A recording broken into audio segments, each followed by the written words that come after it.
This is Fothentic History.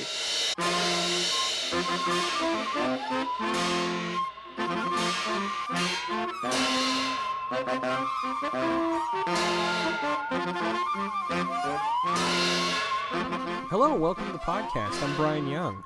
And I'm Holly Fry. Holly, how do you feel about sports?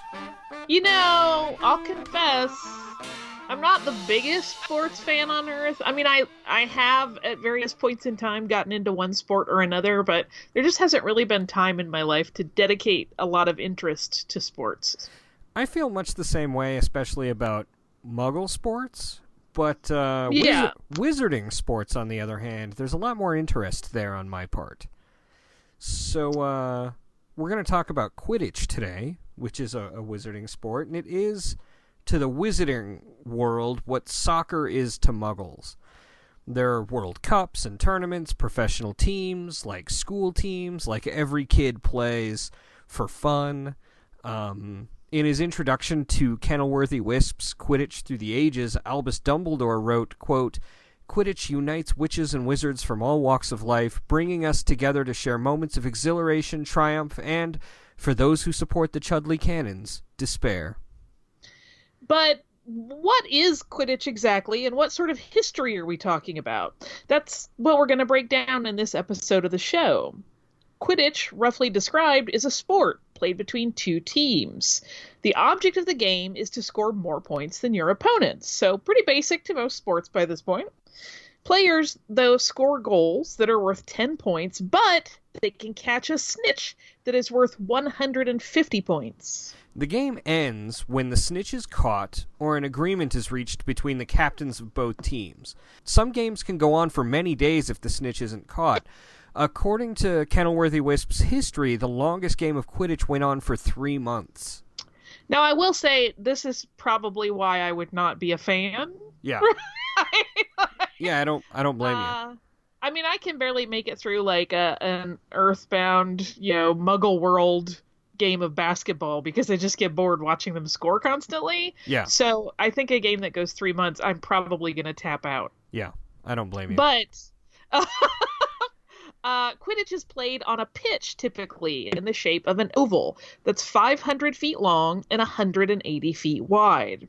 There's a small circle in the center that's about 2 feet in diameter where all of the balls are released at the start of the game. On each end of the pitch are 3 hooped goalposts of different heights, surrounded by a scoring area. Quidditch is an aerial sport played on broomsticks, so most stadiums feature really high seating to give a view of the action at many levels to the observers. So the game is played using 4 balls, a quaffle, 2 bludgers, and a golden snitch. The quaffle is the scoring ball, about 12 inches in diameter, colored red and covered in leather. This is the only ball in the game that's largely inanimate. 3 players, called chasers, toss the quaffle between each other in an attempt to toss it through one of the 3 scoring hoops for their team. A team's keeper defends their goals from incoming quaffles. The 2 bludgers are bewitched balls. They're round, black, and about 10 inches in diameter. They're typically made of heavy iron. Both bludgers are bewitched to fly around the pitch and do their best to knock players off of their brooms. The team's 2 beaters are tasked with protecting their own team from the bludgers, and they do their best to aim them toward the opposing players. The last ball is the snitch. It's third and smallest of the balls used in a Quidditch match. It's a walnut-sized sphere of gold with silver wings. It flies around the pitch, often incredibly high in the air and at very fast speeds. Each team has 1 seeker, whose job it is to catch the snitch, which does 2 things immediately. It scores you 150 points, and catching the snitch ends the game immediately. If players other than the seekers touch the snitch, it's a foul called a snitch snip, and it's an immediate game forfeit. Okay, so now that you know the rough mechanics of the game, we're going to get into the history of Quidditch and each element. And then after that, we'll talk about some important historical Quidditch matches in the wizarding world and its cultural importance. Yeah, and we'll get into a bunch of teams, too. So there's a number of ancient games that evolved together to create modern Quidditch, and we'll talk about some of those now. So Stitchstock is a game that originated in Germany and saw a wizard acting as a goalkeeper working to protect an inflated dragon bladder from all other players. The bladder would be raised on a 20-foot high pole, and then the keeper would be tied to it so they couldn't fly any further away than 10 feet from it. The opposing players would fly around on broomsticks with sharpened points, trying to pierce the bladder, and the first to do so would be declared the winner. In this game, the keeper could use spells to repel the attackers. The keeper could win if they had successfully hexed all opponents. There's actually a famous painting depicting the game called Gunther the Violent Winner that's dated 1105. Stitchstock died out largely in the 14th century. So there's an Irish game called, and you'll have to forgive us on the pronunciation, but our best guess is Eingen Gian, that is thought to have inspired Quidditch as well. In this game, broomstick-mounted players fly through a series of burning barrels set in the air as they clutch a ball with one hand. The ball was known as a dom, and it was made of a goat's gallbladder. At the end of the flaming course was a goal the ball needed to be hurled into, and this was a timed game, though, so all the players who made their ball into the goal, the one with the shortest time was declared winner. It's said that the legendary wizard Fingal the Fearless was a champion at this game.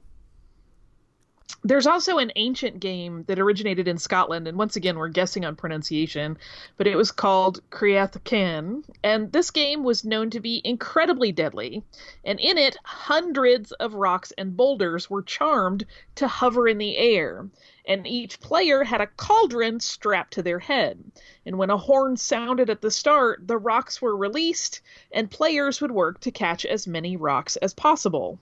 It features in a tragic Gaelic poem of the 11th century that goes as follows. The players assembled 12 fine hardy men. They strapped on their cauldrons, poised to fly. At the sound of the horn they were swiftly airborne, but 10 of their number were fated to die. It was really popular in the Middle Ages, but it was finally outlawed in 1762. One can imagine why. It sounds quite dangerous. A wizard named Magnus Denthead MacDonald petitioned the Ministry of Magic to once again legalize the game in the 1960s, but that effort was unsuccessful. Probably for the best. I would think so, yes. So Shunt Bumps is another game that Quidditch found inspiration from. It was a very simple bit of broomstick jousting. Swivin Hodge is another. It's very much like tennis, though. An inflated pig's bladder would be bat with brooms across a hedge, and points would be gained by making your opponent miss their turn. Shunt Bumps survives today as a children's game, and Swivin Hodge is still played in England, but it never took off like Quidditch did. The earliest knowledge that we have of Quidditch in its youngest days comes from the writings of a witch named Gertie Kettle, who lived in Quidditch March in the 11th century. Quidditch March is where the name Quidditch originates. Her diary is actually kept in the Museum of Quidditch in London, and here is a translated excerpt of 3 entries from the original Saxon that gives us our first recorded look at the game.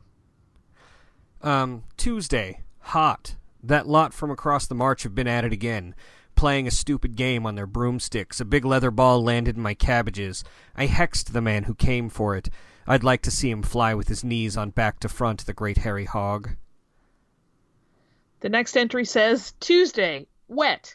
Was out on the marsh picking nettles. Broomstick idiots playing again. Watched for a bit from behind a rock. They've got a new ball. Throwing it to each other and trying to stick it in trees at either end of the marsh. Pointless rubbish. And the last entry starts, Tuesday, windy. Gwynnog came for nettle tea and then invited me out for a treat. Ended up watching those numbskulls playing their game on the marsh. That big Scottish warlock from up the hill was there. Now they've got 2 big heavy rocks flying around trying to knock them all off their brooms. Unfortunately didn't happen while I was watching. Gwynnog told me she often played herself. Went home in disgust. It's funny, too, that in the museum, these are all consecutive entries, and it's guessed that Gertie Kettle didn't actually know what to call any day other than Tuesday. Well, at least she's consistent. There are no more recorded instances of Quidditch for more than a century after those, until a wizard named Goodwin Neen wrote a letter to Olaf, his Norwegian cousin. Neen lived in Yorkshire, which implies the sport had definitely spread at that point. And in his letter, he referred to the game as Quidditch, spelled with a K, like a KWI. He also referred to balls called bludders, which historians agree were precursors to bludgers. And he talks about a person named Radolf getting hit in the head with one. Now, so you can see where scoring and bludgers came from. But the snitch wouldn't be added to the game until the middle of the 13th century, and it has an interesting history on its own. First, it didn't begin as a ball, actually. It began as a magical animal known as a snidget. Golden snidgets were incredibly fast birds that were difficult for muggles to detect. Snidgets were hunted historically. A tapestry from the 12th century in the Museum of Quidditch features a snidget hunter receiving a bag of gold for the creature. This was a controversial practice among wizards, with many decrying the destruction of such peaceful birds for sport. And others had a problem with it in that snidget hunting led to more sightings of wizards and witches by muggles than anything else at the time. Snidget hunting continued through 1269 when it finally merged with Quidditch. The chief of the Wizards' Council, Barbarous Bragg, attended a Quidditch match with a caged snidget, then offered 150 galleons, that's about 1 million in today's galleons, to the player who caught it during the course of the game. This was an exciting addition to the game, and soon Golden Snidgets were being released at all games. And a player called a hunter, the rough analog to today's seeker, would have the sole task of catching the snidget. And the team that caught it would be awarded 150 points in honor of the 150 galleons that Bragg offered during that first game he brought a snidget to. This barbaric addition to the game continued unabated in the wizarding world for more than a century. Snidgets were in such short supply, the Wizards' Council deemed them a protected species and outlawed both their killing and their use in Quidditch. The invention of the Golden Snitch is credited to the wizard Bowman Wright from Godric's Hollow. Wright was a metal charmer, and he sought to create something that would work, and he created the modern snitch. Many felt this snitch was actually superior in that he bewitched it to stay inside the bounds of the pitch. With Golden Snidgets, there was no guaranteeing where they would go, and, the hunters, as they were called then, could go, could end up miles away from the game. With the addition of the Golden Snitch, though, to replace the Snidget, 300 years after those first games in Quidditch March, the era of modern Quidditch is said to have begun. With an increase in popularity of the game, there also came an increase in problems due to games being spotted by muggles, in contravention of wizard secrecy laws. In 1398, the wizard Zacharias Mumps wrote down the first full description of the game on paper, and began by emphasizing the need for anti-muggle precautions to be taken. So he wrote, choose areas of deserted moorland far from muggle habitations and make sure that you cannot be seen once you take off on your brooms. Muggle-repelling charms are useful if you're setting up a permanent pitch. It is advisable, too, to play at night. This was good advice, but it was also the law. The Wizards' Council outlawed Quidditch within 50 miles of Muggle towns in 1362, and they expanded that to 100 miles in 1368. In 1419, things must not have gotten better because the council issued a famous, frustrated decree that read that Quidditch shouldn't be played, quote, anywhere near any place where there is the slightest chance that a Muggle might be watching, or we'll see how well you can play whilst chained to a dungeon wall. This is also why most Muggle depictions of witches and wizards most often feature them on broomsticks. I think it's interesting how Quidditch is the reason for that. Yeah, it's such a common sort of iconic visual in Muggle world. Yeah. For like just a shorthand of this person is magic, and of course it's because they were watching them play sports and didn't know it. Yeah, because what else would Quidditch look like in that way? So in 1692, the International Statute of Wizarding Secrecy was passed and made each Ministry of Magic directly responsible for any consequences that resulted from playing magical sports within their territories. In Britain, that meant that this led to the formation of the Department of Magical Games and Sports. And they still operate Quidditch pitches today where teams play, ensuring that there is ample anti-Muggle security. So you can't just go out and have a game at your local, park. You have to go to one of these Department of Magical Games and Sports approved Quidditch pitches that they manage. So you can't just do a neighborhood pickup game ever. No. It's sort of a pity, but I understand the reason for the rules. Well, we don't want any more depictions of completely incorrect information getting out. Yeah. Yeah. The rules for the game itself also changed over the years, and fouls were added to them, as well as referees that were allowed to award penalties. And there are more than 700 Quidditch fouls listed in the department records, and it is said that all of them were committed in the final of the first ever Quidditch World Cup in 1473. That full list of fouls has never been made public, however, as the department fears that modern players might, quote, get ideas. So Kenilworthy Wisp did get his hands on some of these fouls, though, and here are a few of our favorites. Blagging is when you seize your opponent's broomtail with the intent to slow or hinder. Blatching is flying with the intent to collide. Bumping is when beaters hit a bludger purposely toward the crowd. Haversacking is when a chaser still has their hand on a quaffle when it goes through a scoring hoop. Quaffle pocking is when a chaser tampers with a quaffle or punctures it to change how it moves or falls. And stooging is when more than one chaser enters the scoring area. I think those are the ones with just sort of the coolest names. But yeah, there's 700 of them, and Kenilworthy Wisp only managed to get his hands on about 20. Which is weird. But we don't want to give anybody any ideas. Correct. It's really for the best. Yeah.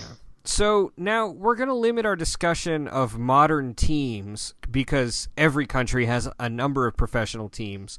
I kind of want to give people a cross-section of the modern teams of Britain and Ireland because that's kind of where Quidditch began. Professional Quidditch in those teams have been limited to the same 13 teams since 1674 when the league itself was established. And what they did is the 13 best teams were selected to join the league and the rest were disbanded. And each team competes every year for the League Cup. The Applebee Arrows were a Northern English team founded in 1612. They wear pale blue robes with silver arrows. And their greatest moment to date was in 1932 when they defeated the European champions, the Vratsa Vultures, in a match that lasted 16 hours in both fog and rain. The Ballycastle Bats might be Northern Ireland's most celebrated Quidditch team, having won the League Cup 27 times to date, the second most in the league. They wear black robes with scarlet bats on their chest, and their mascot, Barney the Fruit Bat, has long appeared in butterbeer ads. Just being a fan of bats in general, that would probably be the team I would root for. Yeah. The Carefully Catapults were founded in 1402 and are Welsh, and they wear vertically striped robes of light green and scarlet. The Chudley Cannons haven't won a League Cup since 1892, and they wear robes of bright orange with a speeding cannonball and a double C in black. The Falmouth Falcons wear dark gray and white robes with a falcon head emblem across their chest and are known for playing hard and receiving many suspensions. The Holyhead Harpies is an old Welsh club founded in 1203, and I think you might root for them, maybe, in that they're unique in that they've only ever hired witches for their team. And their robes are dark green with golden talons on the chest. So, heaven forfend that the Harpies and the Bats play one another, because I won't know who to root for. The Kenmare Kestrels are an Irish team founded in 1291, and they are famous the world over for their leprechaun mascots. Their robes are emerald green with two yellow Ks back-to-back on the chest. The Montrose Magpies are the most successful team in the history of the British and Irish League, with 32 wins. They wear black and white robes with magpies on both the front and the back. The Pride of Portree is a team from the Isle of Skye and were founded in 1292. They wear deep purple robes with gold stars on the front. The oldest team in the league is Puddle United, having been founded in 1163. They wear navy blue robes with golden bulrushes that make up their club emblem. The Tutshill Tornadoes were founded in 1520, so one of the newer teams, and they wear sky blue robes with double T's in dark blue on front and back. They hold the record for winning the most league cups in a row with 5, and they hold the British record for fastest capture of a snitch during a game, which was 3.5 seconds against the Catapults in 1921. What a disappointing game. I mean, unless you're a Tornadoes fan. Exciting at the same time.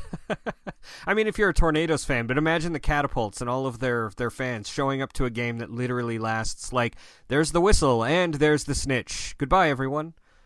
Well, you can get to the post-game party then. Yeah. So the Wig Town Wanderers is a boarders club founded in 1422 by the 7 offspring of a wizarding butcher named Walter Parkin. The 3 brothers and 4 sisters were a formidable team who hardly ever lost a match. A Parkin descendant is often found playing on the team, and their robes, kind of matching the family history of the team, are blood red with a meat cleaver on the chest. That's also pretty appealing for me as a spectator. And the last team of the British and Irish League is the Wimborne Wasps.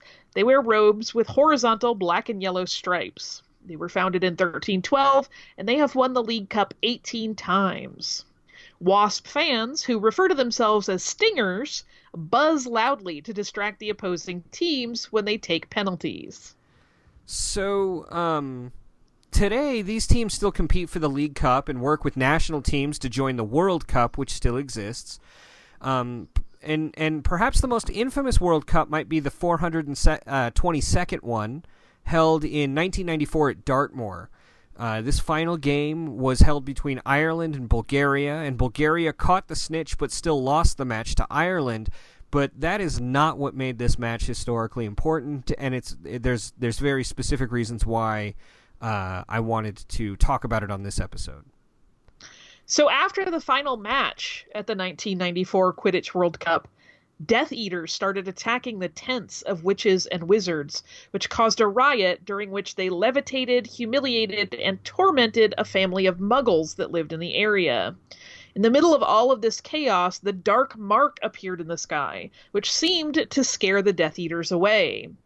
And of course, this also terrified everyone else who was there, because this was the mark that appeared in the sky whenever he who must not be named had killed during his first reign of terror over the wizarding world. His return to power and eventual demise, of course, is a story for another episode, though. Yeah, so this is just a taste of the rich history of Quidditch, and this hopefully gives you a cross-section of its origins and evolutions, and kind of a taste of what leagues are like. We could have gone into far greater detail, and one day we might. But yeah, this should give you a really good idea of how it goes and what the history of it is like. Yeah, at some point it's super conceivable that we could talk about one specific match in detail, just to give you a sense of the play-by-play of how that would work, presuming it is not a 3.5 second match. Yeah. Yeah, no, you just heard the episode on that match. Right. So that's it for Quidditch. I don't have any mail this week, Holly, that I can find. I had one, but it seemed to have gotten lost in my email. I know that game. Yeah. I'm real bad about keeping up with email sometimes. My apologies to anyone who's ever sent me anything. So I feel bad, and hopefully next time I'll be able to find that email and read it to you all, and I apologize to the person who sent it. If you'd like to send us an email, or if you were the person whose email I lost, feel free to resend it. You can do that by going to the Fothentic History website at fothentichistory.com and use the contact form to get a hold of us there. For anybody who wants to get a hold of us for anything, that's really the best way to do it. Yes, indeed. How can people find you, Holly? I'm on Twitter as Surliest Girl. I'm on Instagram as SurlyGirly5. I have another history podcast called Stuff You Missed in History Class, which can be found at missedinhistory.com and across social media as Missed in History.